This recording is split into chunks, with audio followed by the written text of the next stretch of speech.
Lord, thank you that we get to gather during your holiday season and we get to remind ourselves of your birth. One of the most amazing things that's ever happened that is incomprehensible to those who really try to sit deep and think upon it is that you, being God, became a man and yet never ceased to be what you were and yet becoming something that you were not. And for the rest of eternity, you will sit on the throne as a man and you will rule and you will reign as a man and we will worship you as God. This is an amazing thing that I don't really fully understand. And the deeper I think upon it, the more in awe I am of this reality. We sing about the coming of the babe. Even the pagans know, Lord, that you came and how you came and why you came. They sing about it. Even the unbelieving world sings about it. So, in light of the holidays, Jesus, Merry Christmas. Leave that happy holidays to the Biden supporters. Merry Christmas, Lord. We wish you a Merry Christmas, and we pray that you would bless us this Christmas. Bless the meeting of your people, the gathering of your people online as we have a conversation about you and for you. We love you, Jesus, and it's in your name we pray. Amen. Thank you guys so much. Feisty Mango, yeah. Feisty Mangoes. Look at by the way, before we start, look at this.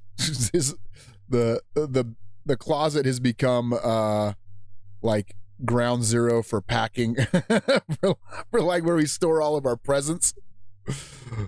I'm like jammed in here, dude. It takes a long time for me to get into this. It looks like I got a mohawk going. Hell yeah. I used to have a mohawk right there. Every once in a while, I'd shave one in. I should do it again. It's like perfect for a mohawk. Anyway, it's wild right now. I am packed in here. It took a long time to get into this seat. If I have to go to the bathroom, it's going to take a minute. What is going on, everybody? Merry Christmas to you. Merry Christmas, one and all. Getting into the season.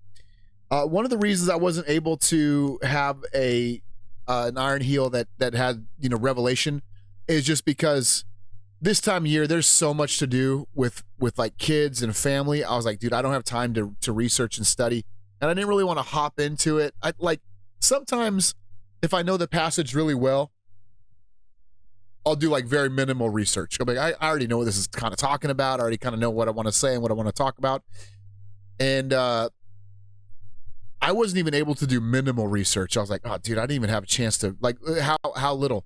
I didn't have a chance to read through the entire thing. Not even once. I didn't even get to read through it. So I was like, you know what? We'll just do a Q&A. And it's kind of funny because as I was sitting there yesterday, I had this long list of things I had to do. So much stuff I had to get done. And I'm like, and every Saturday when I have the kids, it's like I have the kids, my wife's at work, it's like just me and them. I always do a list. I always say, okay, what needs to get done today? Got to do the laundry, got to prepare the sermon, got to call these people, got to pay these bills, got to do this. And like I just have a long list, and I always get through the list. I always pray every morning, Lord, let me get through the list. Let me make it through this list. And yesterday I finished and I didn't do any of it. I didn't do anything that was on the list. The only thing I did that was on the list was I played football with my kids. I took them to the Christmas parade. We went to Boba Tea. Like I did all these things for my kids. I didn't do anything. I made lunch and I sat there at the end of the day and I was like, damn it, I didn't get anything accomplished. And I was like so discouraged because some of the stuff on that list is really important stuff I got to do. And I was like, I didn't do anything. And I was like really discouraged. And I was like, God, I didn't do anything. And I felt them say, no, you accomplished everything that you were supposed to do today. Like today was about those kids. And that's all you did. You played football with them. You watched shows with them. And the whole time I'm like, I got to do this stuff. But I was like, they're like, Dad, can we please throw the football? And I was like, yes. And then we're out there for like 2 hours throwing the football. And the whole time I'm like, I got shit to do. And then like the Lord really encouraged me. He's like, no, you did exactly what you were supposed to do today. So I'm going to tear up. I'm going to fucking tear up. Thank you guys for the love. Thank you. I stuck in New York Are you in New York City, by the way? Because my wife and I were planning a trip to New York City. We want to, we really want to try to get out there sometime in the summer. Take the kids to see the Statue of Liberty before it gets blown up or something. Go check out those areas with the kids. It's like not a very long drive. We could drive there. It's like from Fayetteville. It's pop them in the minivan and bloop, head up there. Yeah, Feisty Mango, you definitely need to, if you cry when you sing worship songs, then guess what you are, fam? You're a worship leader. Because here's what happens. You start singing that song and you start choking up and you start crying. People are going to be like, God, I don't feel that way about the Lord. Like, I'm motivated. Like, I need to, and then they'll cover your crying with their songs, dude. Yeah, for sure. When worship leaders choke up during singing, those are the ones that you want leading, not the ones that got all the vibrato in their voice. Like, get out of here, dude. Whatever. That ain't helping nobody. All that does, when you have people up there that are really, really, really good at worship, sometimes what'll happen is they'll hit these like high notes or whatever, and it's like the congregation's like, I can't sing that good. I can't sing that. And they'll stop singing. So just something to think about. Like, I remember I was hanging out with these worship pastors at my old church, and they were talking to me about when you are doing worship in front of the congregation, you have to take active measures to tone it down. Like, you have to be like, these guys they'd have worship songs. They'd sing their worship set at a concert. Like they because they were legitimate bands, like really, really good world-class bands that would travel the world. And they would do like, Come Thou Fount of Every Blessing in like a concert setting, and it would be like killing it. And then when they get to church on Sunday, they're like really toning it down, and it's like, look, this is about us singing together, not about you watching us kill it on the mic. So what do we got here? Thank you, old salty dog. Passing the plate. Appreciate that. 1,000 gold pills. Hell yeah. Let's go through this. Oh, thank you, Tom in Texas. I appreciate that, friend. I appreciate that. Glory to God, Salty Mad Jameson. Appreciate that, dude. But let's effing go. Merry Christmas, Brad Allen. Appreciate that. Appreciate that. Died from last week, Tom. Thank you so much. Glory to God. Yeah, thank you so much. I got a story to tell you. I was going to, and then the Lord was like, don't let your right hand know what your left hand is doing. It's like, okay, never mind. Good story. Just know that we're all tithing in our own ways. The Lord is putting on my heart things like he puts on your heart. But apparently I'm not supposed to tell you. Terry, thank you. All praise be to God, the Father of the universe, Jesus Christ, the Messiah. Kalora, thank you, Jesus. Forever grateful, Team Christ. Naz the Great. Merry Christmas, Artie. Merry Christmas to you. Merry Christmas to you. All right, let's pop these up here and we'll get some show going.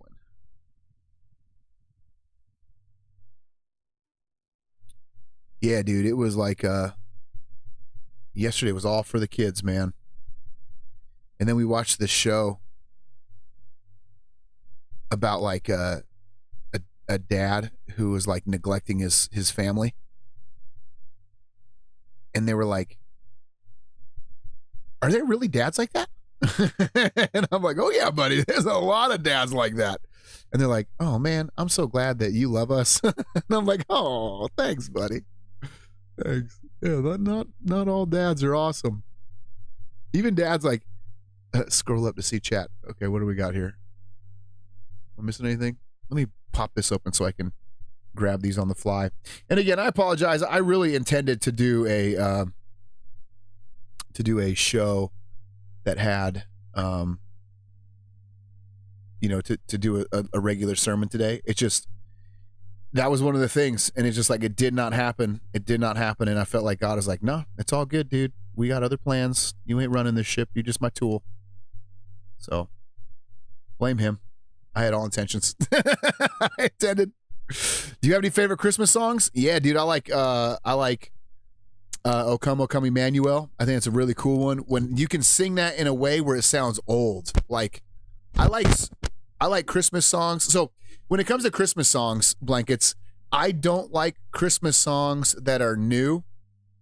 I like Christmas songs that are like the old songs, usually like the gospel songs, like the kind of the ones I'd played. And I'm fine if you do them in a new style. But yeah, O Come, Emmanuel is probably one of my favorites. I like that the bell song. We're like, come hear those bells, sweet silver bells, while people sing songs of good cheer. Christmas is here, spreading the cheer. Like, I love that song. Yeah, those are probably my favorites. And then all those like the regular ones, like,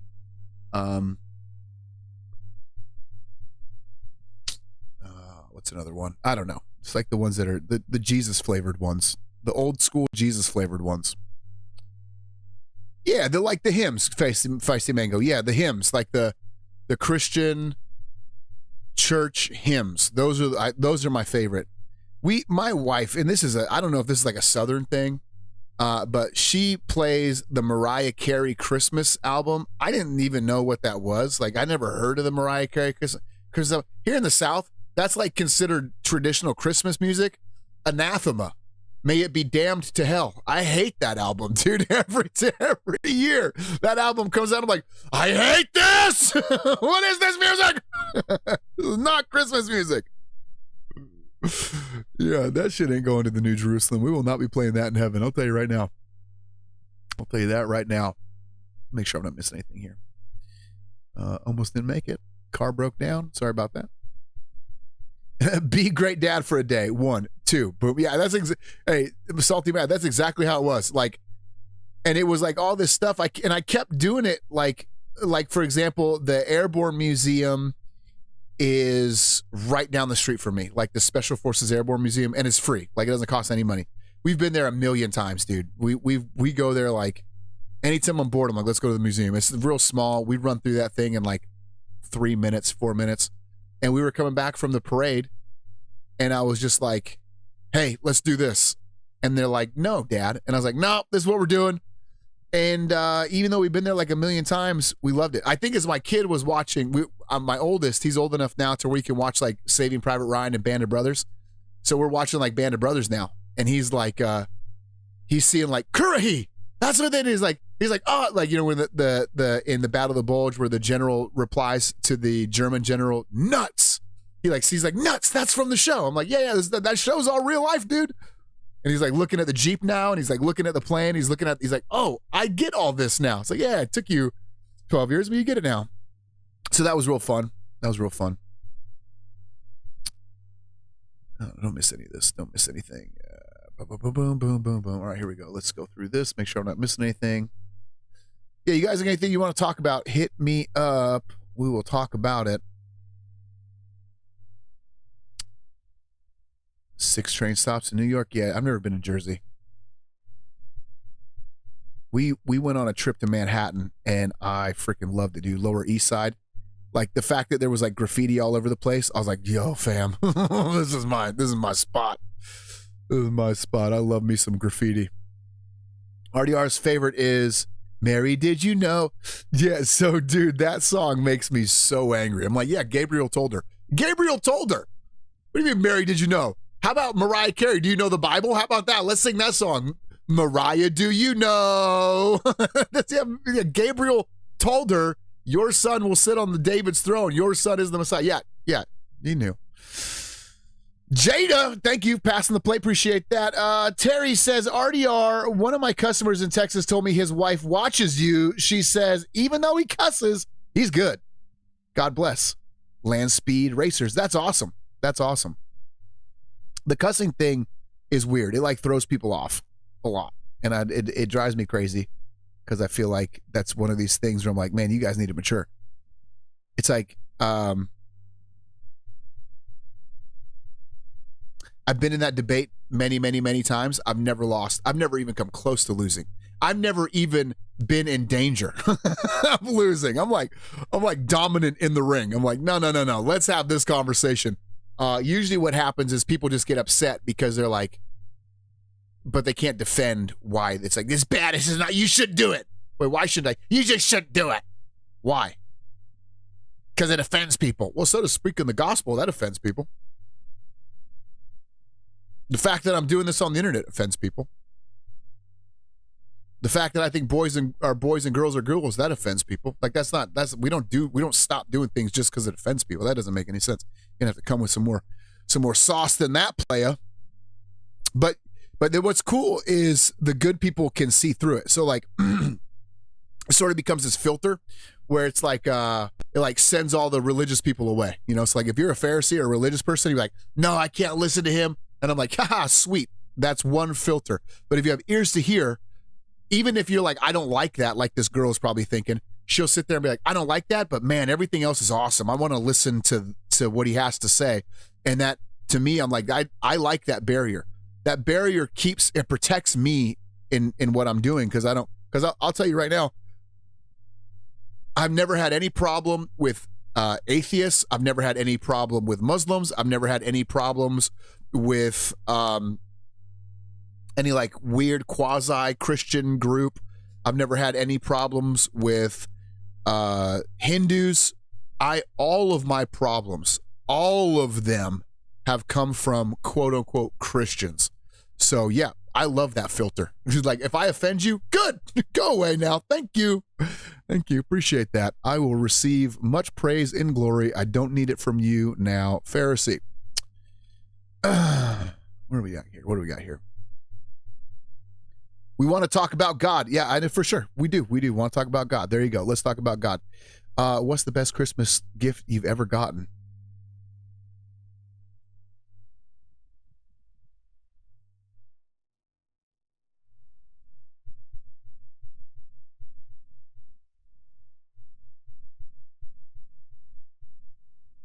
I don't know. I can't think of one. I do not know. Here's one thing that we've been talking about. I'm curious. I have no idea about this. We were looking at this. So this isn't about God. This is about the New Jerusalem. This is something real exciting my wife and I have been talking about today, because, you know, I'm from a major city. I want to live in a major city. Like I'm a city guy. I like it. I'm like, put me in the heart of New York City. Put me in the heart of London. Like I was born and raised in Seattle, loved it. Like I like the city. I like the city, and then I like the mountains of Alaska and pretty much nothing in between.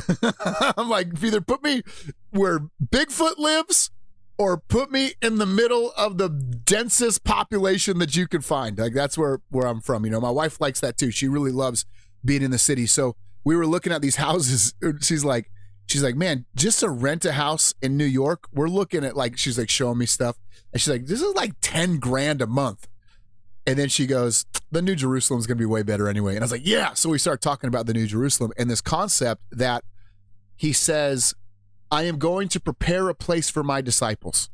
And I started kind of just going down the road on that, be like, what do you think that means? Because I think what that means is he's actually preparing it. Like, I think it means what it says. Like, he is actually going to, let me open a new Edge Plow. He's actually going to prepare a place. Like, he's going to make it.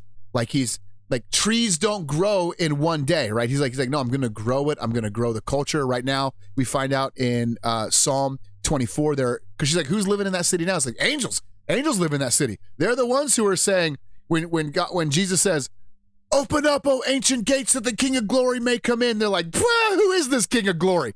Ain't no man coming in this city. You got to be holy, righteous, and good to come in this city. Men are not included. And then they're like, he's like, the King of hosts, the Lord of hosts, he is the King of Glory. Open these gates. And they're like, wait, what did he say? Who's the King of Glory? Yeah, those are angels talking. Those are angels in the New Jerusalem right now, creating culture. So I was looking at some things. We were looking at, whoa, hold on, give me a second.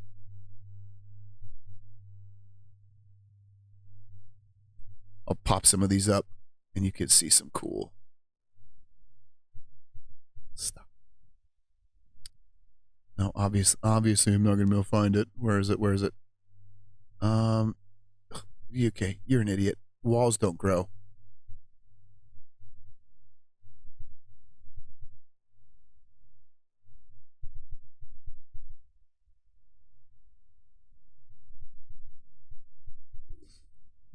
Come on.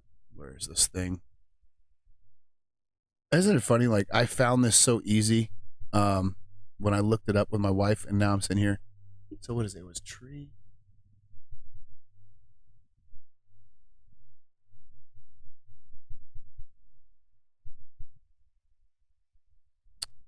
Dude, you've got to be kidding me. Well, so this isn't what I was looking for, but some of these are cool. So like stuff like this.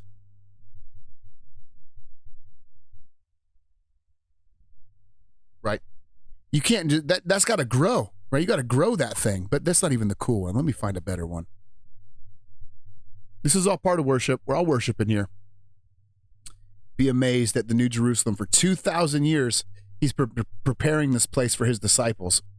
And right now I'm trying to find, I think it's in Charleston.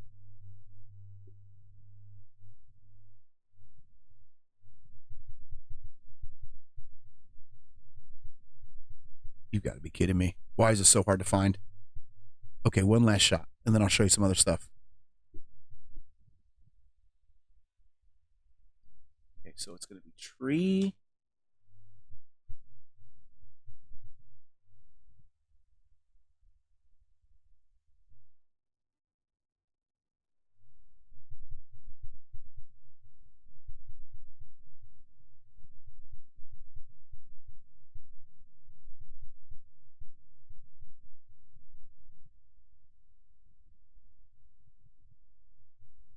Dude.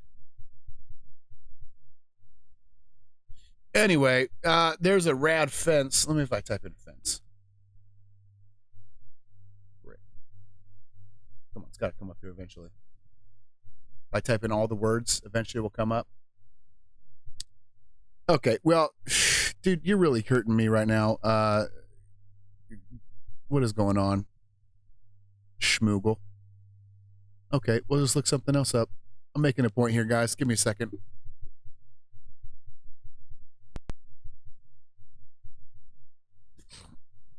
So, like, look at this, right? It's another example.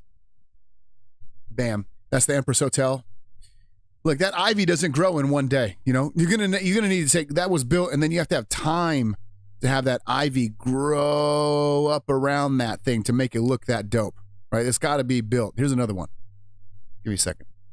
No,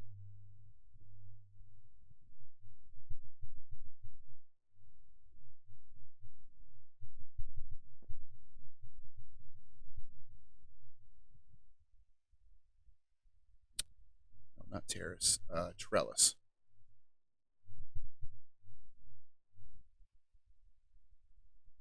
Here's another one. Right?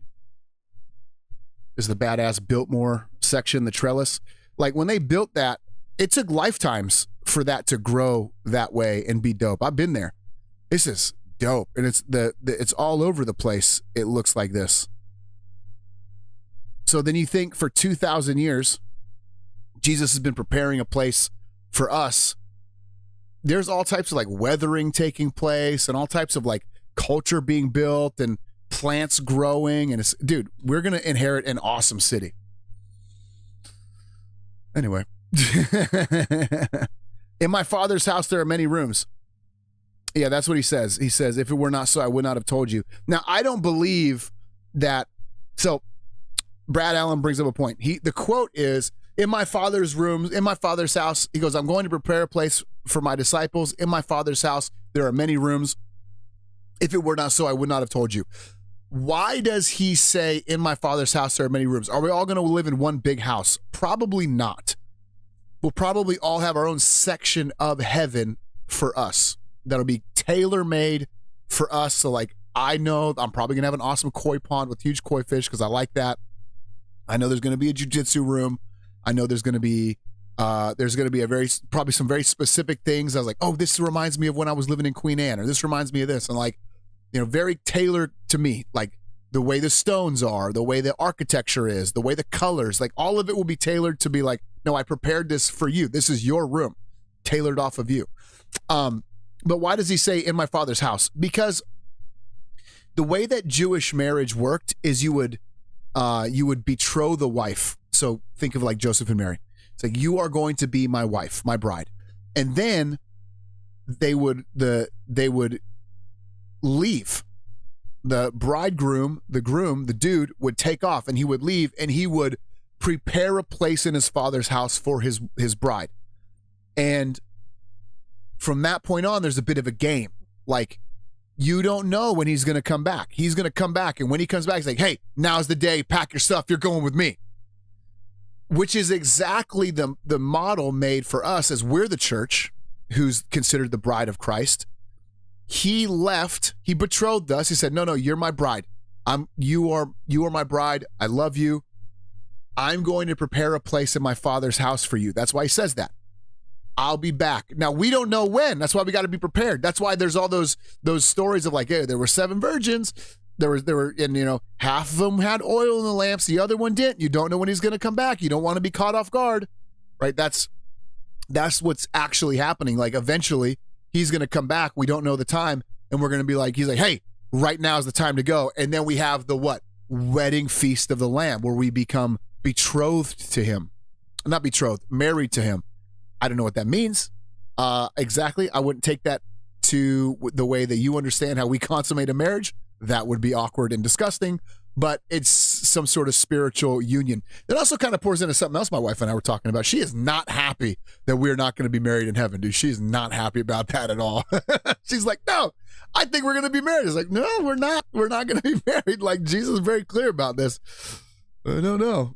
She's like, we still going to have sex? I'm like, I don't know. I have no idea how that works. No clue. I will be married to the Lamb. I don't know anything more than that. But she's not happy. She's like, well, I like to think that we're still going to be married. I'm just going to, in my mind, we're still going to be married. I'm like, do whatever makes you happy, baby. Do whatever makes you happy. Anyway, I like to think about that a lot. I like to think about the fact that there is going to be 2,000 years at this point of preparation for these rooms. Mary, did you know? I got a flea infestation. Ooh.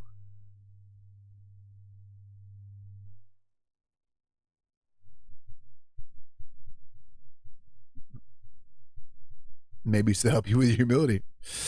Yeah. Let the Lord have that conversation. Man, I got a flea. Suddenly got to read this. I got a flea infestation over here. Wife wants to know why that bit of suck got laid at her feet. I told her maybe it's to help you with your humility. It did not go well. Yeah, it's hard to correct a wife, dude. It is hard, man.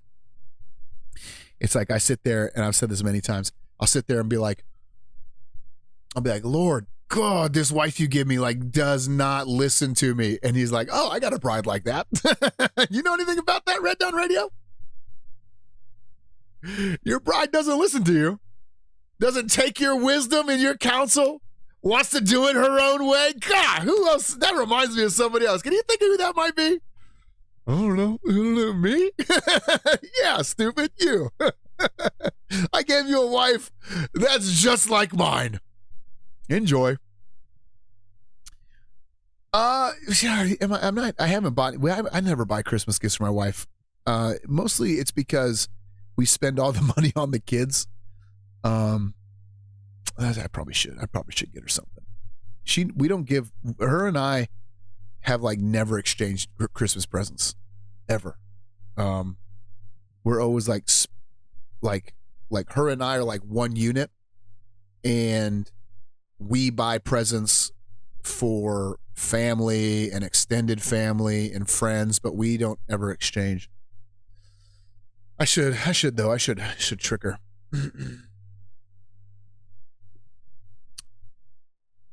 Any friends in here? Dark MAGA. We all friends here.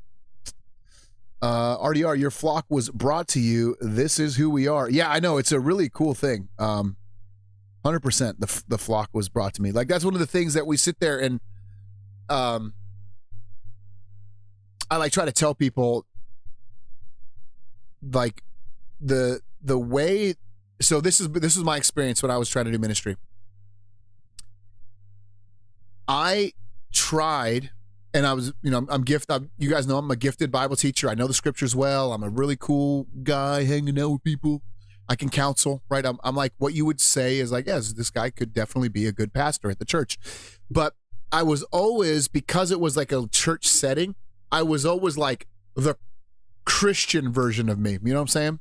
Where like, I'm like, oh, I gotta talk this way and act this way and be this way. And I saw very little fruit in that. I mean, people would always be like, oh yeah, you know the Bible well, but like not what I would consider fruit like this ministry. And it wasn't until I was like, fuck all that shit. I'm just going to be me. And I'm not going to try to be the Christian religious version of me. And then the Lord brought me sort of my flock, so to speak. He was like, there you go. I was waiting for you to fucking get your Ned Flanders shirt off and just be you.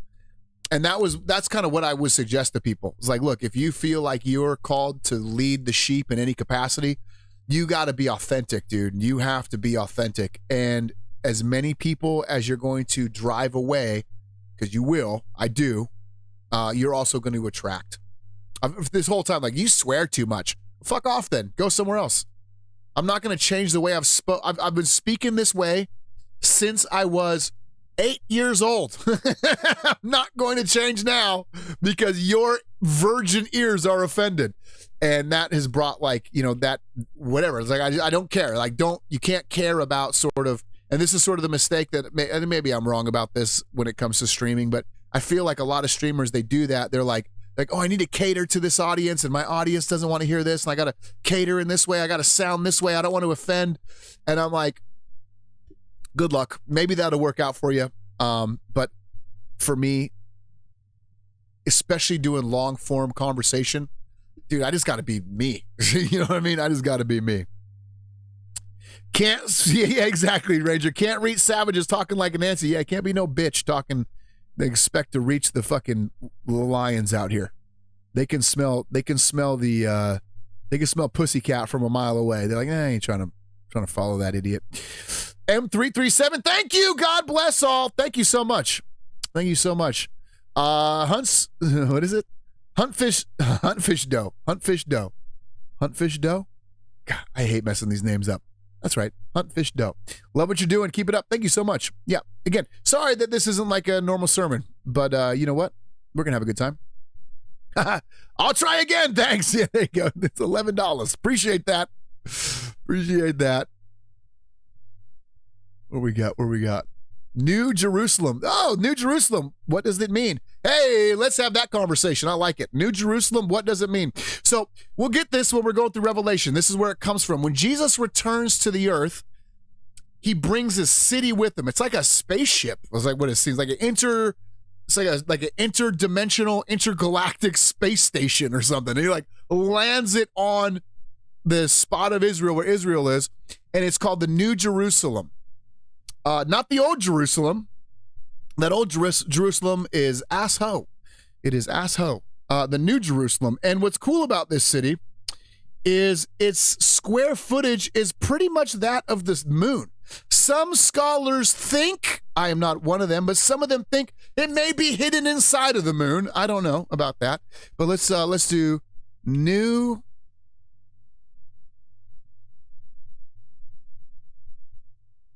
size of the moon. Wow.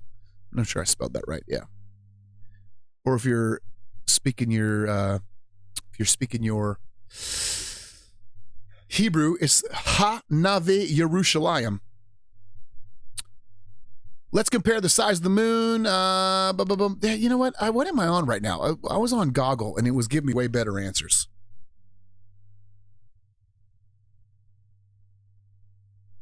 What happens if I do this?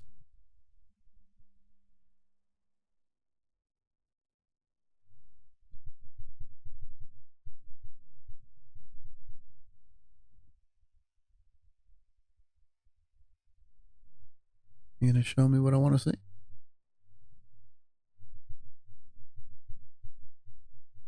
No. Man, why that's so crazy. I like popped it up so fast when I was looking up for my wife. There's one.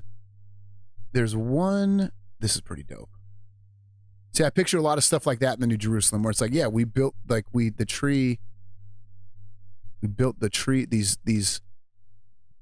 like this. Yeah, bro. It's gonna be like Rivendell. Look at this. So sick. right? I picture the New Jerusalem, like, why is it taking 2,000 years? Because them trees got to grow, friend. That's why. Them trees got to grow. Where is this one I'm looking for? Ah, here it is. Found it. I saw this in real life. This is sick. I was like, look at that. Look how they built the wall around that big ass tree. And it's still got room to grow. Yeah, that's the sort of thing I'm talking about. I knew I'd find it eventually. I saw this tree too. It's like the oldest tree in America. No, that's not it. Anyway, yeah, Charleston. This tree is crazy, dude. Here's another picture of it. I saw this in real life. I went to go visit it. We went to Charleston, South Carolina, and I thought about the New Jerusalem here because I was looking at this tree. This tree is like hundreds and hundreds of years old. It's the oldest tree in the country. And dude, these pictures don't give it justice. It is massive. And it's like the branches are like all, like you can see in some of these sections, it like goes underground and then pops back up. And it's like just huge. I was telling my kids, like, what was like, we couldn't build, like you could build a tree fort. We could build a tree village in this tree. Like this would be crazy. Let the Ewoks get a hold of this thing. And it made me think of like, yeah, the New Jerusalem, those trees are going to be 2,000 years old. They're going to be massive. It's going to be amazing. So the question here, back on topic, because you asked about, hey, what is the New Jerusalem? What are you talking about? Boom, boom, boom. Ha Nave Yerushalayim.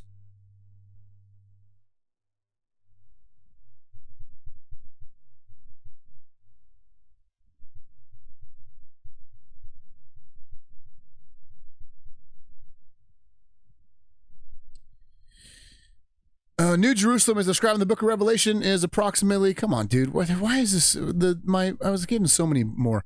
Anyway, it's about the size of the moon. Holy cow, dude. There you go. Here's a good example. Right there. So this is the size of the moon. This is the size of the New Jerusalem. It's a perfect cube. The reason it's a perfect cube, here you see what it looks like on planet Earth when it lands. Holy cow, that's going to be a big city. The reason it looks like a perfect cube is because when you see the temple, there's the Holy of Holies where God dwells. And he dwells in a perfect cube area. So the temple has the holy place where everybody kind of gathered, and then you have the courtyard where, you know, so like when Jesus is flipping tables, he's flipping tables in the courtyard. You would then go into the holy place. The holy place is where the sacrificial system and all that happened. Then in the very center, the Holy of Holies is where God himself dwelled, and it was a perfect cube. That's what this is saying, hey, God is going to dwell in this perfect cube, and you're going to dwell in there with him. This is what it looks like. It's going to be massive. Let's see if we can find some more pictures. Here's another one. Bam. So he's bringing that with him. And I'd have to look at it again. I don't remember if this is it's going to be here though. Bam. Because he's landing. It's going to be on Old Jerusalem, going to be replaced with a big New Jerusalem. So that's what it is.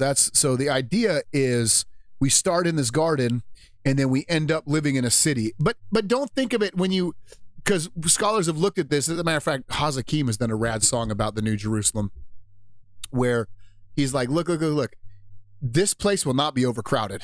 This is all of the saints are going to live here. And if you just do the math, there's the dimensions are awesome in this place. The dimensions are so vast and so massive. It's not going to be like New York City where you're walking down streets and you're kind of bumping into people. I'm sure there'll be areas like that because that's cool too. There's something very cool about walking down the streets of New York City with a sea of people. Only what's doper is as you're walking through that sea of people, you're going to know each one by name. They're going to be like your brother and sister. You're going to know everybody in the city to the degree that you know them as well as you know yourself. You're going to have access. I don't know exactly how it's going to work. I think it's going to happen during the Great Judgment. You're going to know all of their stories, all of their backstories. So it's like when you're walking through this sea of people, you're going to be like, oh, I know all of them. I know how they grew up. I know what their childhood was like. I know what their life with the Lord was like. I know their failures. I know their victories. I know the blessings that they have in the Lord. I understand the crowns of glory that they've received. Like, that's the prayer warrior over there, and it's not gonna be like strangers. It's gonna be like family. It's gonna be huge.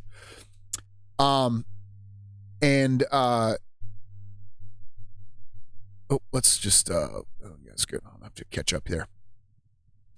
Anyway, yeah, it's gonna be awesome. And massive. I mean, just think of something as simple as like acoustics. When you go into certain monasteries and they sing the acoustics, like the acoustics will be awesome. It's like God is he's tailor making a city. He's like, you humans came up with some cool, man, London is awesome. St. Paul's Cathedral, pretty amazing.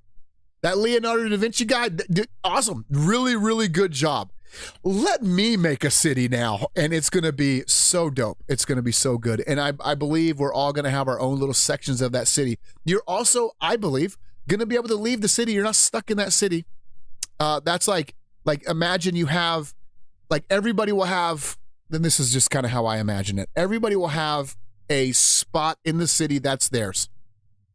Kind of like, imagine you have like your apartment in New York, but you don't necessarily live in New York. But you're like, I got an apartment there. So whenever I'm in the area, bam, I got a place to stay. It'll be like that. But guess what you get to do? The whole earth is yours. And the whole actual universe is yours. Why do you think there are so many stars and so many planets? Because you're going to have the rest of eternity to explore that stuff, dude. You're going to be like, oh, I want to go to this planet. I want to check out this planet. Have you seen the waterfalls, the subterranean waterfalls on Venus? No, I've heard about them. You want to go this weekend? Sure. Yeah, something like that. Something like that. I'm excited. I will geek out hard thinking about the New Jerusalem and what it's going to be like with our new bodies, not on this world. I really do. Like, it's a topic that will get me. It'll get me through hard times. It'll get me fired up. It's really it's an area where I really like studying it. I'm like, oh, I want to learn more.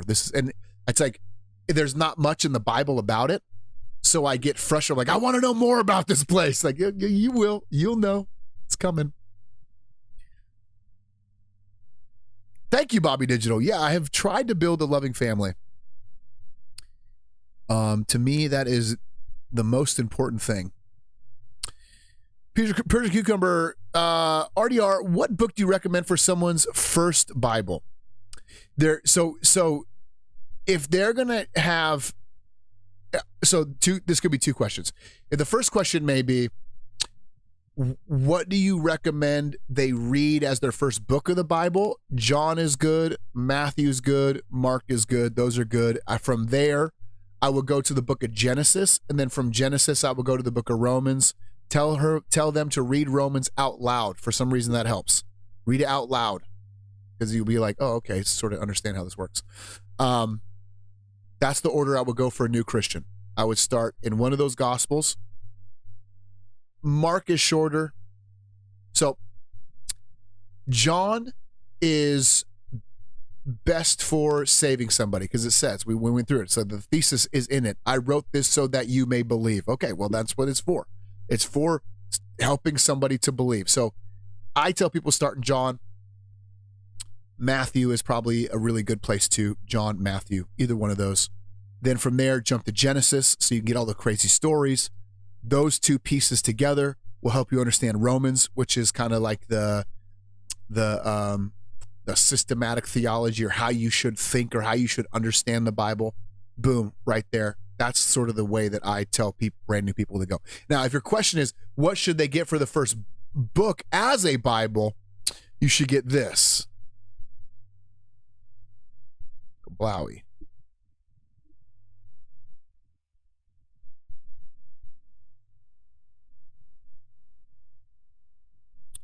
Bam, the ESV Study Bible. If I baptize you, you're getting one of these. This is like always something I give new Christians. And the reason is, don't get this one. You can if you want, but get a nice leather one. You can find them all over the place. The ESV Study Bible is what you're looking for. And the reason is it has a lot of stuff in there. It has good, as you're reading through as a new Christian, you're like, I don't know what this means. And then you'll be like, oh, the footnotes help me to understand what it means. And they got really, really good theologians to do this. They didn't get just quack jobs. It's like, oh, this is what this means. This is how you should interpret this passage. This is how you should interpret that passage. And they also have essays in there. So like, why do we believe God is triune? Well, someone wrote an essay and put it in there. Why do we believe that the Bible is the inherent word of God, that it's actually supernatural in its origins and infallible in its nature? Oh, well, there's an essay in there on that, written by guys like John Piper and J.I. Packer, like amazing theologians. So if you could only hand somebody one book and say, this book here, that would be good. And the reason I don't say, why don't you just hand them the Bible? Because that shit's confusing, man. The people believe all type, people they don't understand how to interpret that thing, and they go crazy directions with it. So this helps you stay within the realms of orthodoxy. There's nothing in there that's crazy. Like all the stuff that they believe, all the footnotes are like, yeah, this is what I would say about this passage. This is the right way, the good orthodox way to interpret this passage. A lot of times they'll say like the Catholics interpret this way.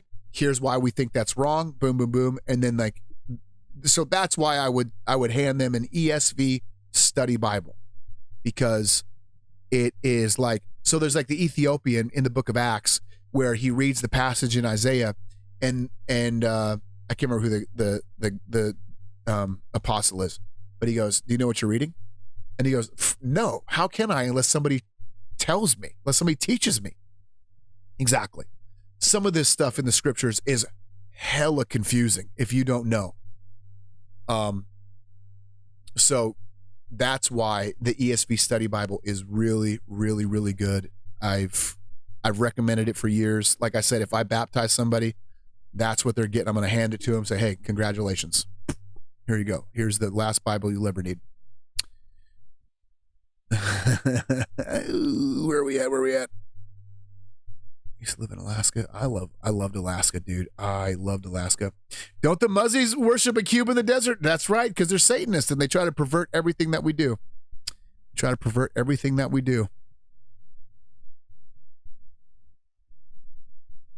What Dreams May Come? No, I have not read What Dreams May Come. What's that about?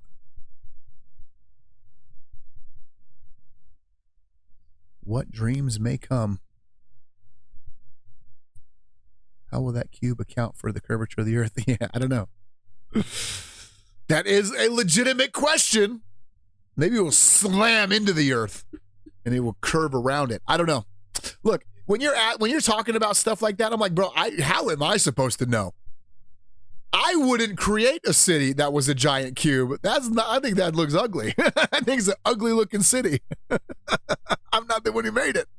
I'm sure it won't be. I'm sure it will be beautiful. I'm sure it will be really cool the way that it's designed, and you'll see it be like, oh, that was really dope. I didn't picture it. I don't think it will look like a big old cube like we're picturing it. But yeah, I have no idea, dude. I have no idea how that's gonna work. I just know that's what he said, and I believe him. That's all I know.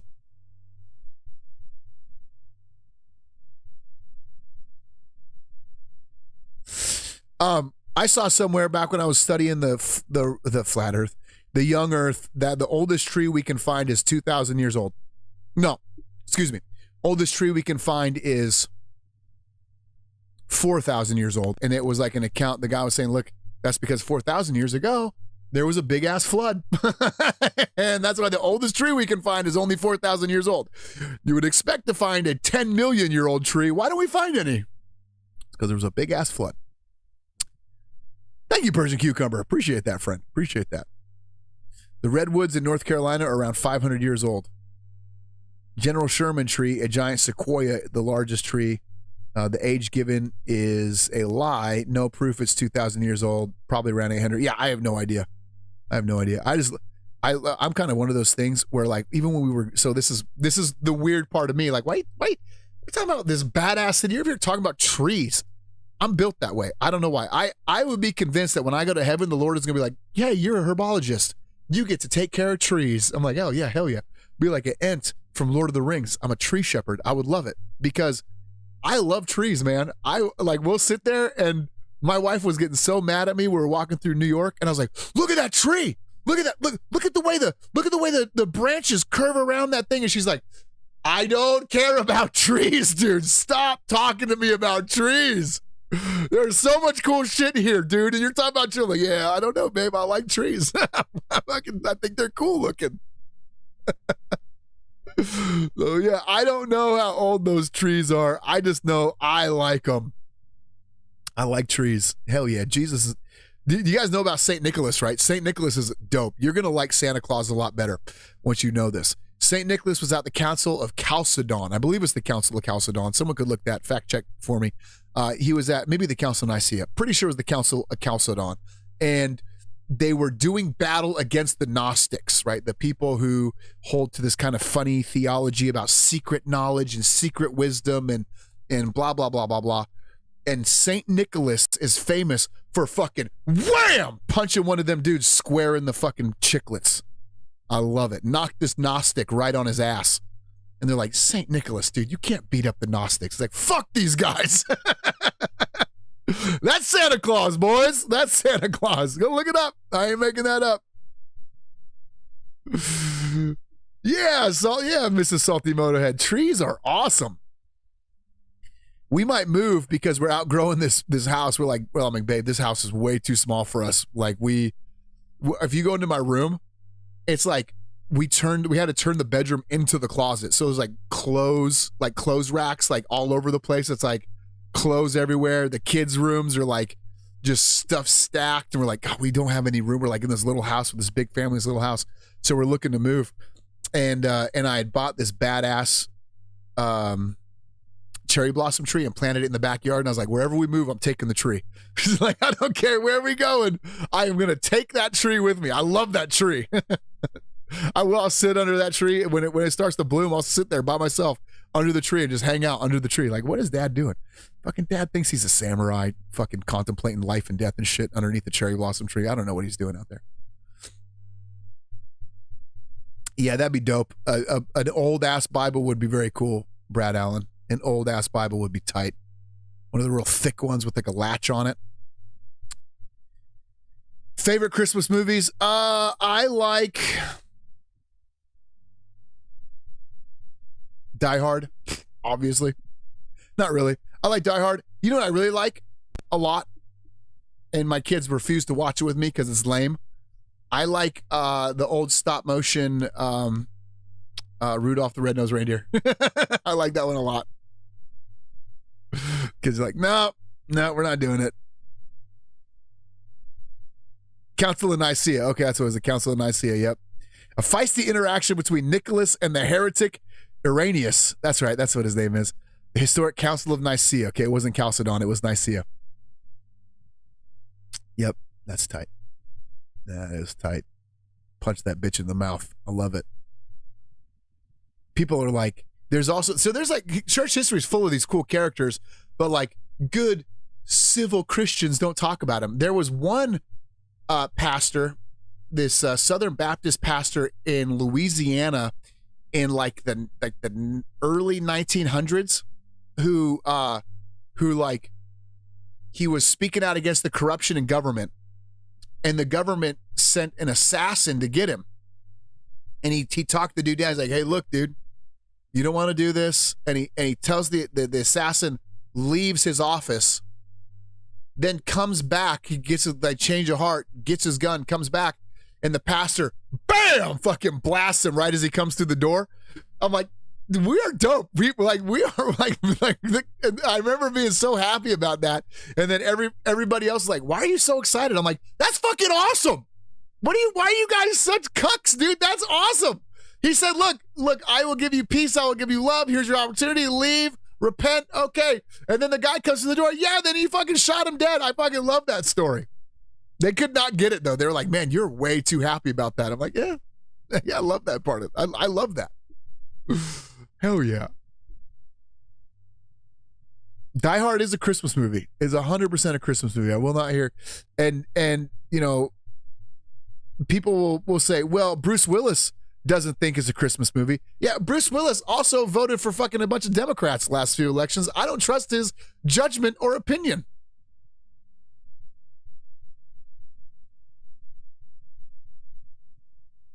Yeah, Origami. Seattle's my home. I love Seattle so much. I'll never not love it. I'll never, ever, ever not love that place. I mean, that's where I was born and raised. There's been times I was like walking through, so like there's an area in Queen Anne, if you're up by kind of that radio tower and you walk back, I remember the name of the street. So Queen Anne has like all of these,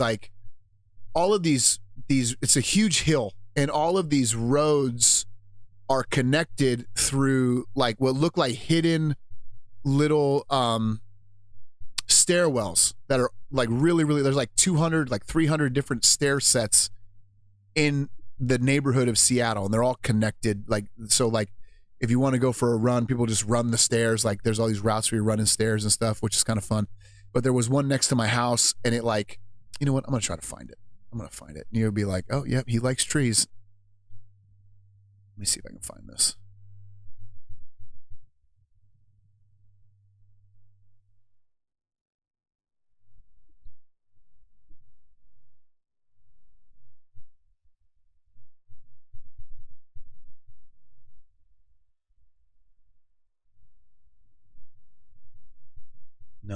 No. What are you doing?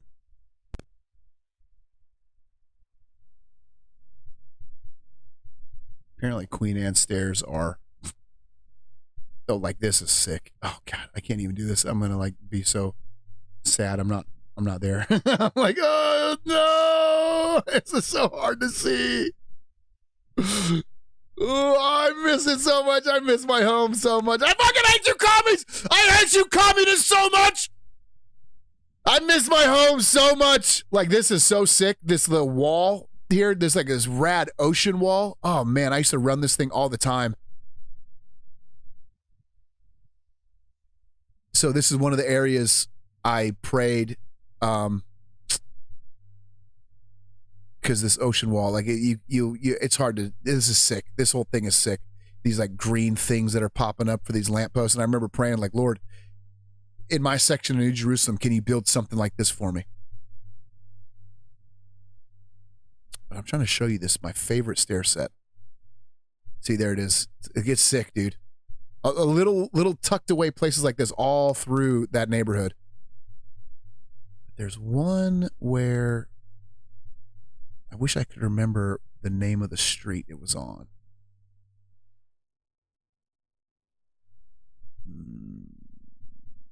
I think it's it's behind the 5 spot.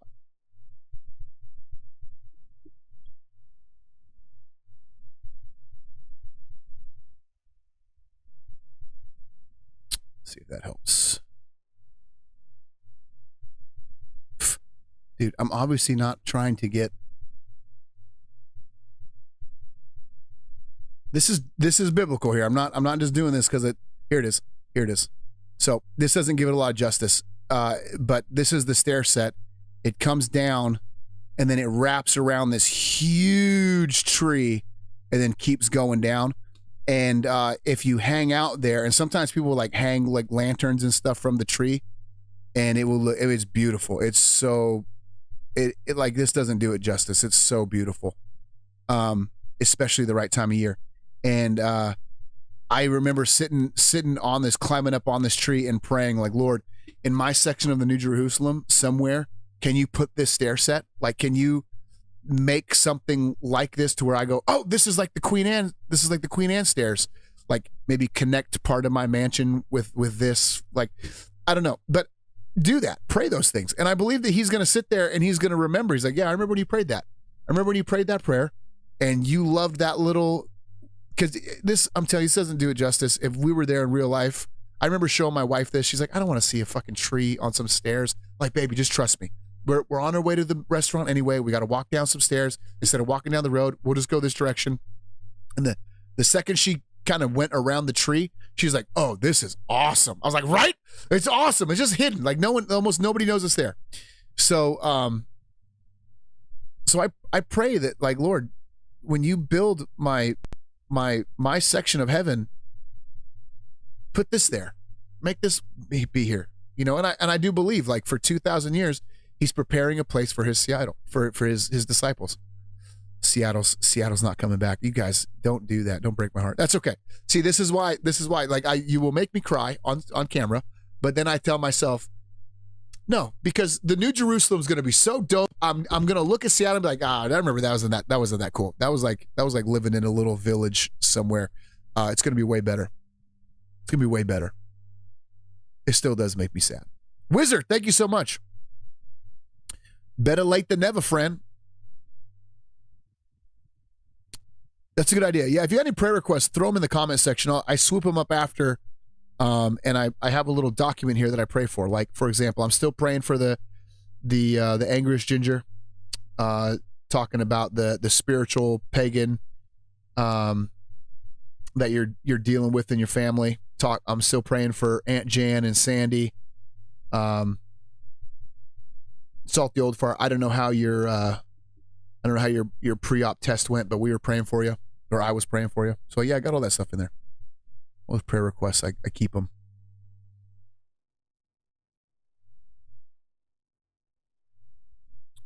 I was raised by drunken sailors. I was 100% raised by, yes, definitely drunken sailors and convicts. That's like a thing. Like I have some of my earliest memories are going to visit my uncle in prison. To this day, I have a phobia that I'm going to go to prison. I'm like, I'm like not a criminal. Why am I scared I'm going to go to prison? Like, it probably has something to do with visiting Uncle Alan in prison. Yeah, and my grandfather was like a sailor in the Navy, and my grandma was a drunk. Like, it's like, yeah, it's not like rad. The Lord saved me and the Lord saved my mom. Other than that, I don't know if there's anybody else coming out of that family alive. So I speak to a certain demographic because that's where I come from. I'm from that people. So like, that's my argument. My argument when people are like, why do you use that language? Because that's the language of the people I'm trying to reach. Same reason I don't fucking speak to them in Old English. Come thou, art thou willing to have salvation upon thy souls? I don't talk that way because nobody talks that way.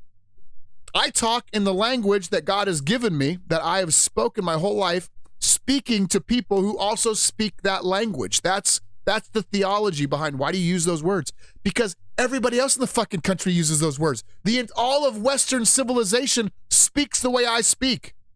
A few nutty fuddies speak real clear, crisp, like, oh, I don't use any of those nasty words. Okay, well, great. I'm not speaking to you then. I'm speaking to the people that they hear me in their language, just like they did on the day of Pentecost. They hear me in their language. They hear me in their dialect. That's why. That's why I speak this way.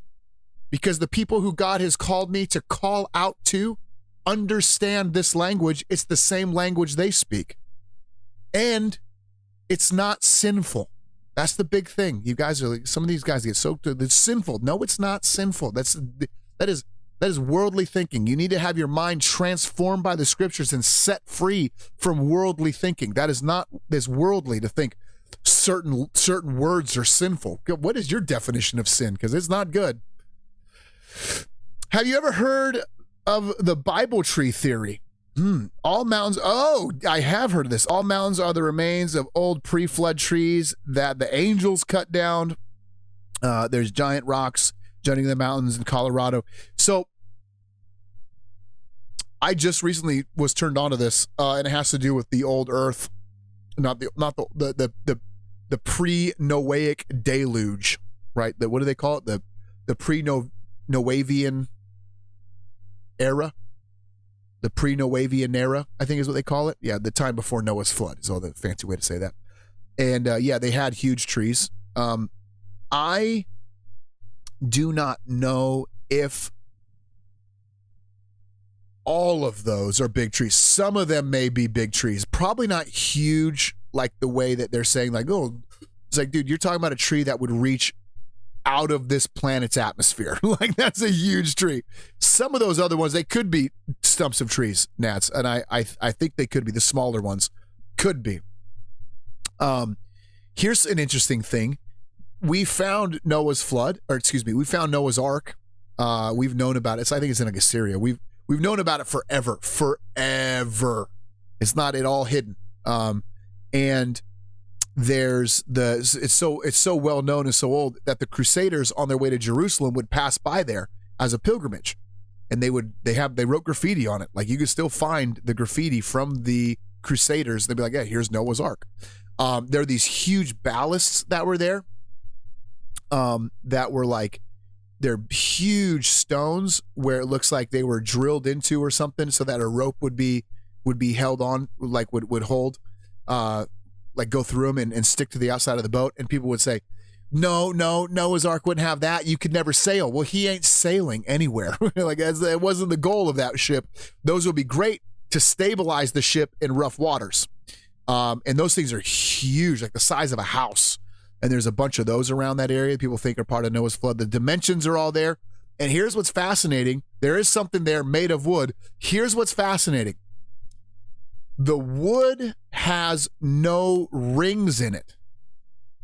So they have the wood. They're like, no, this is it. It's all petrified now, or fossilized. So like, yeah, this is it. It's the same dimensions as Noah's Ark. It looks like some sort of big ass boat. Here's all the timber. We can find the timber. When you look at the timber, there are no rings in the wood. Why is that important? Because they're probably made during the creation. During the creation, they didn't have rings. They just, boom, popped up. Here's a tree. It didn't have like years and years and years and years of being made. So it was the pre-flood trees. Probably didn't have rings. There you go. Look it up. Blow your mind.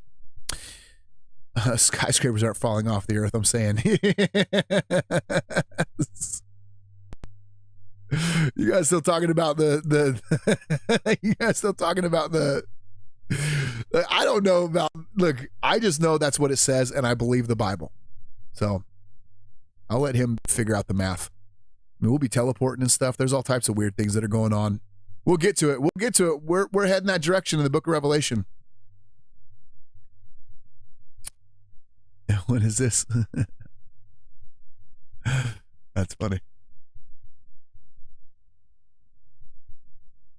Oh, that's tight. Be yourself. Someone else is already taken. Yeah, exactly. Yeah, so how do I handle it with the kids? Listen, I tell my kids this. I tell them the same thing. So this is what she said, or he said. I don't know. Speaking of swearing, how do you handle it with the kids? Mine are unfortunately picking it up and repeating. So that's a bit of an issue. And here's my thought process on that. I say, one, there is no such thing as bad words. I just tell them the same thing because I don't want to lie. I never ever want to lie to my kids. That's why I'm like, is Santa real? No, Santa's not real.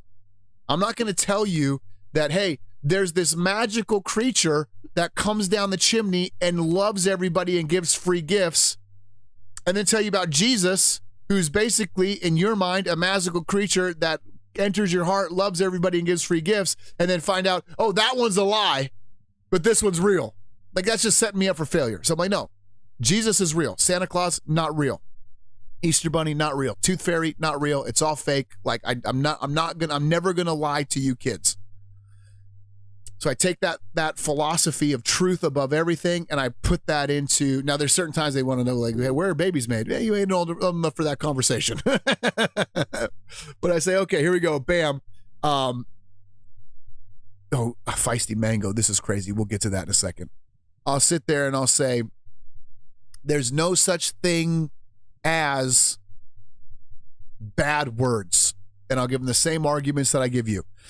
And then I'll say this, look, but here's why you are not allowed to say those words. And they do all the time. They say those words all the time. And I tend not to get mad at them, right? I'm just like, whatever. I don't, because I personally don't even care. I actually believe what I say. So I'm like, it's not a big deal. Mom doesn't like it as much. She's like, stop saying those words. I'm like, yeah, stop saying those words. So I tell them this. I say, the reason you're not allowed to say those words is because you don't have discernment to know when you should or shouldn't use that language. It's not that there's anything wrong with the words, but if you're in church and you're like, look at this motherfucker over here. Yeah, that's not going to go well for anybody. And everybody knows that.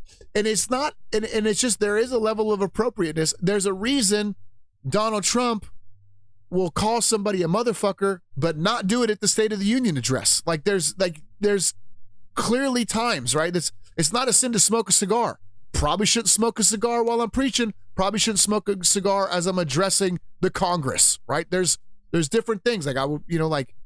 There's levels of discernment and understanding where we know that kids don't know. So that's why I sit there and I say, it's not that you can't say these words because they're bad. You can't say these words because you're going to fuck around and say them in front of grandma, and then I'm going to have an argument with grandma about language, and I don't want to deal with that shit. And you don't know how these words work. You don't know when you should or shouldn't say them. So that's the discussion we have. But it's I'm probably losing that discussion because they swear all the time. They swear all the time in the house. They tend to, but even they kind of understand, I shouldn't use these words at school. Shouldn't do this wherever. So it does annoy me a little bit sometimes. But at the same time, that's sort of how we're dealing with it. And I don't necessarily have a great answer. But I mean, it's just like, I grew up in a house, my mom swore up and down. It's just the language that we speak, the language we spoke. Feisty says, in Idaho, cursing in front of children is illegal. See, that's ridiculous to me. Because now you got to have a list of forbidden words. Is there a list of forbidden words? Because, for example, Mark Driscoll was rebuking his congregation, and he says, who the hell do you think you are? Rebuking some of the men in the congregation. Who the hell do you think you are? Here in the South, that's a swear word. But in the Northwest, nobody thinks hell is a swear word. Or what about the word bitch? Bitch is a swear word. No, not according to the Supreme Court. Supreme Court ruled. I don't know if it was the Supreme Court. One of the courts ruled. Bitch is not a swear word. There was a song. Remember that song? I'm a bitch. I'm a lover. I'm a child. I'm a mother. I'm a sinner. I'm a saint. I will not be ashamed. Remember that song? So she gets in trouble because they're like, you're not allowed to have the word bitch in your song as a #1 hit playlist. You can't use that word. And then she goes to court and argues, hey, no, the word bitch just means female dog. And that's all I'm saying. I'm a female dog. I'm a bitch. And the Supreme Court, I don't know if I keep saying Supreme Court. I don't know. The court ruled, yeah, no, that's okay. She can say that. So now what is Idaho going to do? The court ruled that this word, which has a definition of a female dog, is not a swear word, but Idaho's like, no, you say that in front of a kid, you're getting fined. That's silly to me. Now we got to have a whole list of rules of what we can and can't say, and then you're going to sit there like, I thought it was freedom of speech. Like, yeah, so I just think that's a stupid. That's Idaho, you're dumb for that. Artie, I want to know where Noah built the ark, not just where it ended up. I would say he built the ark probably not far from Eden. I mean, I don't know. We don't really know. I don't know how far they traveled from Eden. I don't know. Yeah, we have no idea what the cities were like. I will say this. Most scholars who study this believe, and I do too, that the ark is going to be that pre-Noah time frame, advanced technology. Not computers and spaceships advanced, but way more advanced than we would ever give them credit for. They weren't like cavemen walking around. They had advanced civilization, advanced culture, advanced science. Again, not to the level we are. We're at the very end of human history. We're like, but advanced, like they probably had steel. They probably had blacksmiths. I wouldn't be surprised if they probably had plumbing. Right? I mean, if the Romans figured it out, these guys probably figured it out too. And then all that gets wiped away and starts over. But we don't know where. We have no idea where. Yeah, Feisty Mango, I wish that my kids didn't curse either. This is an area where I can say, you know what, I may not have done a solid on this. But then it's like, kind of, how do they, because I curse and I don't have a problem with it, and they hear me curse, and then they're going to follow daddy and mommy, where we both swear, just like everybody in this country. And in my attempt to be like rational with their little minds, I may have shot myself in the foot. But I agree with you, Feisty, because my underage children don't curse. Yeah, I will. I wish mine did, but I don't. At this point, Pandora's box has been opened. I'm not sure I can close that thing. But then at the same time, my kids listening to songs, and I hear them in the background. It's like, it's not Taylor Swift. It's that other girl, Rodrigo something. And she's like, "Where's my fuck?" She's like, "I'm 17. Where's my fucking teenage dream?" And I hear her singing that song, and I'm like, yeah, I mean, when I was a kid, I was listening to music that swore, and I said that too. So like, eventually, they started younger than I would like them to, but by the time they're like 13, 14, 15, they're already there anyway. Yeah, it's about politeness, and I would agree. It's about politeness. I think this is a great way to put it. Old Salty Dog says it's about politeness. Some people can't be conversed with because of emotional conflict. So like everything, it's a matter of situation, and that's what that's what I try to explain to them. I'm saying, you don't understand the nuance of that that situation. All adults understand the nuance of language. You don't know the nuance of language, so you're going to use inappropriate language in a way that's going to hurt you. Not physically hurt you, but it'll hurt you. The problem is, like, I think that's it. That's exactly what I'm trying to communicate, but it's like, I can't get it through. But I don't know, but they only curse in front of me and mom, where they know it's like safe. So they do kind of know. They ain't doing it at school. They're not doing it in front of their friends. They're not, well, they may be in front of their friends, but not in front of their friends' parents. So even then they know. My dad used the F word in every form. Yeah, for sure. It's a very versatile word.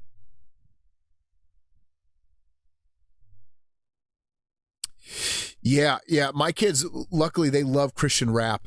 But at the same time, like, you know, my daughter's getting to the age, she's like really blossoming into somebody who loves music. And I remember being that age, like loving music. And I want to have that conversation with her too. And she's picking things like that aren't the worst, like Taylor Swift and stuff. I mean, at that age, I'm listening to like Tupac and like Bone Thugs and Harmony and like murder, murder, murder, kill, kill, kill. So I'm like, yeah, this ain't so bad.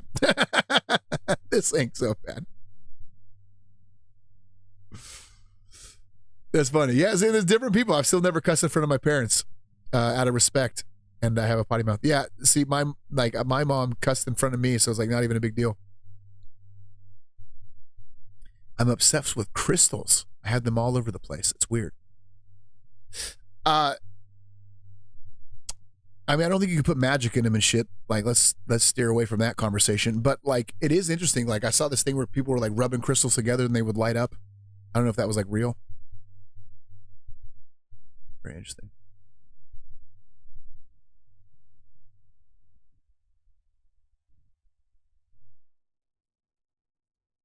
Because my wife, yes, my wife enjoys making Christmas food. My wife makes all types of food. She is so I didn't know how to cook until I married her. I went from like, my mom made all the food for me growing up, and then I joined the Army, and they made all the food for me. So by the time I got married, I like had never really made a meal for myself. I was like, my wife's like, you're like 30 years old and you don't know how to cook? I'm like, I can make mac and cheese. I can make some mean PBJs. I can also do cereal. I can do cereal, a lot of cereal. So I didn't start cooking until I was like 28. And I love it now. I'm an awesome cook now. I'm a great chef. But one of the coolest things about me marrying her was she's like a cook. Like, she loves to bake, loves to cook. Like, she has, like, when she was like really, really little, she had like made her own cookbooks with her own family recipes. So I knew right away, I was like, oh yeah, you're a keeper. You're going to keep me fed. So she cooks a lot. Yeah. It's actually just recently that we've kind of learned, like, hey, Thanksgiving's coming up. How about we buy some food instead of cook some food, because we don't have a lot of time, and for you to try to cook these meals, it's crazy. Why don't we go down and we buy some weenies and a blanket? No one's ever going to know the difference, right? So she's kind of learning that. But yeah, she's a cook. I mean, she'll get home today after work and make something. Then not because she has to, because she's like, oh, this is like one of her ways to love the family. She'll be like, you know what? I'm going to make them cookies from scratch. And you're like, oh, thanks, babe. You don't have to do that. It's like, I know, but I wanted to do it for you. I've been gone all day. I wanted to make you guys cookies. So yeah, last night she made us Rice Krispie treats. Me and the kids sitting there watching, what is it? Red One. It's like a Christmas movie with The Rock. We're like sitting there watching that as a family, and she's in there in the kitchen like baking Rice Krispie treats. So yeah, and no one asked her to. Yeah, she's very cool. She's a very cool woman. Yeah, make sure you get the prayer requests in, guys. Yep, raised by drunken sailors. Where are we at here?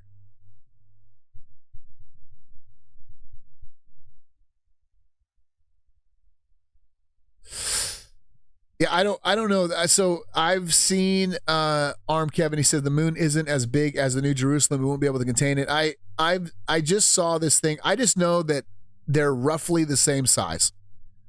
And then I saw this thing just recently, because I was just talking to my wife about this, where some guy was doing the equation saying, no, the New Jerusalem can fit inside the moon. It's slightly smaller. I don't know. I just know that whenever we're talking about the size of this New Jerusalem, it has roughly the same square footage as the moon. Roughly. Again, do we even really know how big the moon is? Are we like for sure on that? I don't know. Did we even go? I don't know. I don't even know if I believe that anymore. I can't think of a better way to spend my Sunday with a bunch of mad lad warriors for God. Thank you, RDR. My wife is in the kitchen cooking. It's a good place for a wife to be. It is definitely a good way to love your man, women. I love that my wife's a cook. It is great. And it's not done. This is like the feminists too. They'll be like, oh, what a gross thing to say. That's all I'm like, get in the kitchen, bitch, and cook some fucking food for us. That's never the thing. She's never like, oh man, I gotta make food. And look, if she doesn't want to make food, guess what we do? We order pizza, or we go to Nicositas, or we, you know what I'm saying? Like, that's never like, she makes food because she wants to make food, because that's how she wants to show her love for us. And I'm like, that's awesome. That is great. But yeah, the feminists will sit there and be like, oh, you're making her go. I'm not making her do shit. She wants to be in there. Everybody's talking about food now.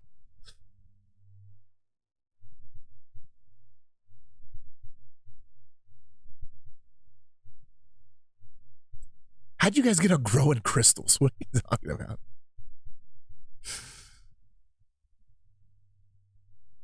Oh yeah, Mrs. TZ Burton. Keep our man, keep us fed.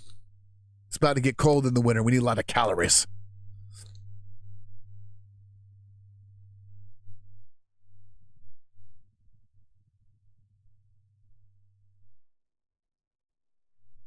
This is interesting. I've always imagined the heavier your soul is with shame and hate, the further you can drift. That's why there's so much evil energy on the earth. Everyone else moves on. Are you saying like the evil energy stays? There. So this is kind of interesting. I don't know if this is what we're talking about, Pipeline Joe. But It is interesting. Joe Rogan was talking about how there's certain places like Gettysburg being one of these places where you walk in and it's like, whoa, this feels evil. And I've been to some places like this where I'm like, ooh, this has like a weird energy to it. And not to get too new agey or new hippy dippy, but you're like, yeah, there's something off here like this. And you find out like, oh, this was a place where human sacrifice was. And I don't think that that is a like, I think the energy is this. Demons, what we learn in the scriptures, are geographic in that they own territory and there's areas that belong to them. So think like, yeah, like a haunted house may be real. There may be a demon who's like, this is my kingdom. I own this house.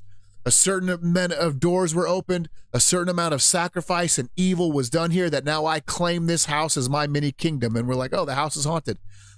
Yeah, so I believe certain places and certain areas can have that energy that we talk about, but I don't think it has to do with human souls. I think it has to do with demonic forces. That's my own little theory on it.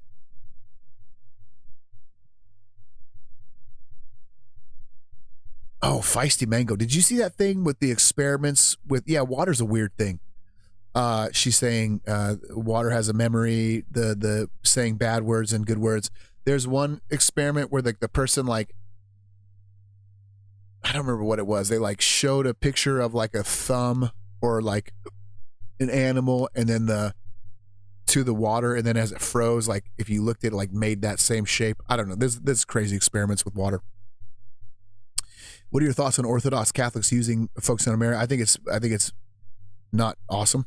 I think that the focusing on Mary is there's so many dumb things about that. One, they say she's sinless, not true. They say she's semper Virgo, forever a virgin. That would make her husband very upset, considering the fact they had children. Jesus has brothers, James being one of them. Jude being another one, right? These guys are brothers of Jesus. How do you do that if she's semper Virgo?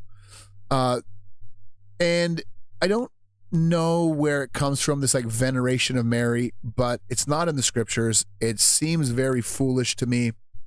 They have, I don't want to like downplay their position because they do have like this theological way which they try to get there, but every time I hear it, I'm like, this sounds this nonsense. Like she becomes like a helper. It's like, why do I need a helper? Why do I need to go to Jesus's mom to intercede for me, to talk to Jesus? Like I have access to him. The Spirit of Christ dwells in me. There was one mediator between God and man, the man Christ Jesus. It says so in Hebrews. I don't need you. And the idea that she's sinless is ridiculous. Jesus rebukes Mary. Jesus rebukes Mary. So Jesus is running around saying, I'm the Messiah. Mary goes, hey, calm down with that. People don't like what you're saying. Like, you need to relax. Like, don't say that. And he goes, and he like rebukes her. Like who is my who is my mother and my brothers? Are not these my mother and brothers?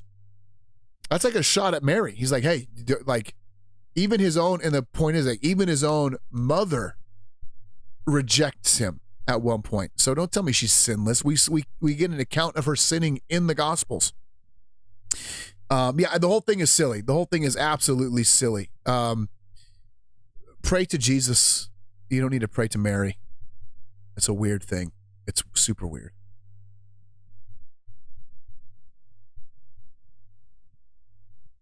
That's funny. You hate AI because you can't spell a common word anymore. Dude, I can't spell for anything. I love AI for that. Like, fix my spelling. I'm an idiot. I recently came across the idea that limited atonement. Can you give your take on it? I'm trying to wrap my head around the possibility of aborted babies going to hell. So, yeah, Sparky the Welder. So you have limited and unlimited atonement, and this is these two positions, and it works like this. Limited atonement is just this, and this is the traditional Reformed Calvinist position that the atonement was limited to God's elect, meaning Christ died for the elect, but not for everybody. A unlimited atonement would mean, no, he died for everybody, and it's faith that applies the atonement to you. The question that the Reform guys have say, okay, well, if he died for your sins and those are paid for already, if he atoned for everybody, then why are some people still going to hell? That's sort of the argument they make. Here's the problem with the limited, unlimited atonement position. It's a false dichotomy in a sense. It takes the two. There's a guy by the name of Bart. No, what's his name? Not Bart Ehrman. That's the guy we don't like. What is his name?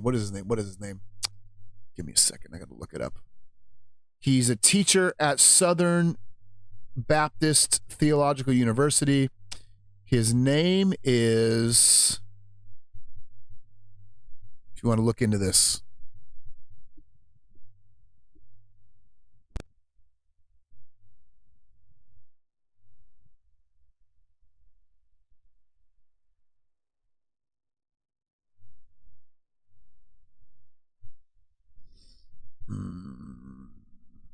No, it's going to be hard to find his name now. Okay, give me a second. Let's do prominent teacher, prominent professors.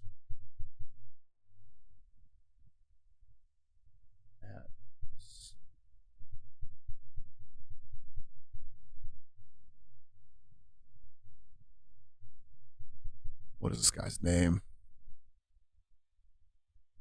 Let's go to the archive. Give me a second, guys. Give me a second. I will find his name. This will be helpful if you're looking into this. What is this guy's name? I can like picture him. I've met him before several times. I can't remember his freaking name. What is his name?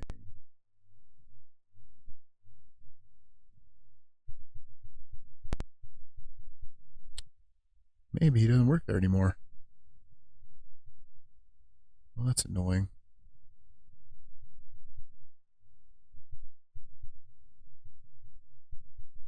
Bruce Ware. Haha, I got it.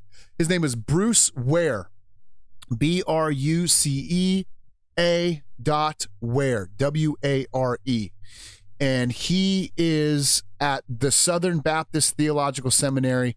He addresses this issue, and the way that he addresses it is the way I like to address it, where you say, look, when you're talking about the atonement, just take all of the verses and say, okay, this is how they work together, and don't try to split them into two categories. So what he has is like, he says, no, the atonement isn't just doing one thing, it's doing a lot of things at once.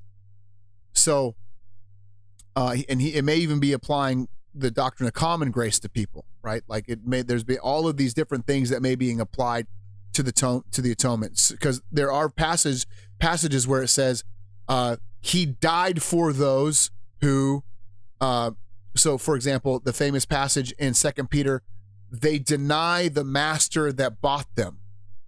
That would be an unlimited atonement, right? They deny the master that bought them. But then you also have passages like it talks about in Isaiah, the famous passage we read for Christmas, where it says, for the passage Luke, where he comes to the angels, the angels come to the shepherds, and it says, bringing joy to those on whom the Lord has favor. Okay, so both of these things are somehow taking place. This is the thing. One of the best arguments for a limited atonement would be, there's actually, the Shai Linne has a cool song about this where he breaks it down, where he talks about like the way that the Trinity works in reference to the elect. So God chooses people, the Spirit regenerates people, and then the Son dies for those people. So the Father chooses the elect. The Spirit regenerates the elect. The Father doesn't choose everybody, he chooses some. The Spirit doesn't regenerate everybody, he chooses some. But then Jesus dies for everybody? That doesn't make sense. He would only die for the elect. And you can go down that rabbit trail in like a few different ways to say like that would seem to put the people of the Trinity at odds with one another. So I think there's actually more going on there. Again, Bruce Ware is the guy you want to study if you want to look this up. It's the doctrine of limited, unlimited atonement. He takes those two words and says, no, like he's dying for some in one way, he's dying for the others in another way. That's the way that I understand the doctrine of limited atonement and unlimited atonement.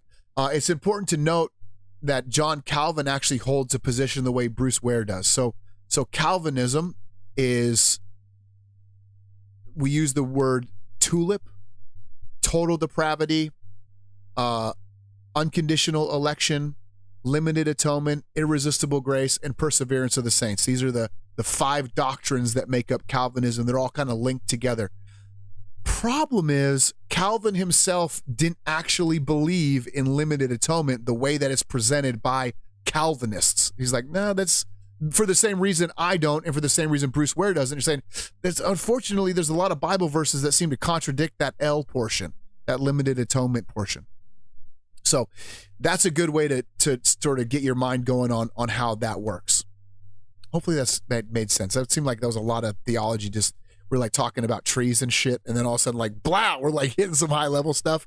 If you have questions about that, this would be the time to ask, and I can clear some of that up. And then here's the other thing. I'm trying to wrap my head around the possibility of aborted babies going to hell. This is a tough one. So God does not tell us what happens to babies when they die. It's not in the Bible. It's nowhere in the scriptures. And I believe there's wisdom in that because we don't know.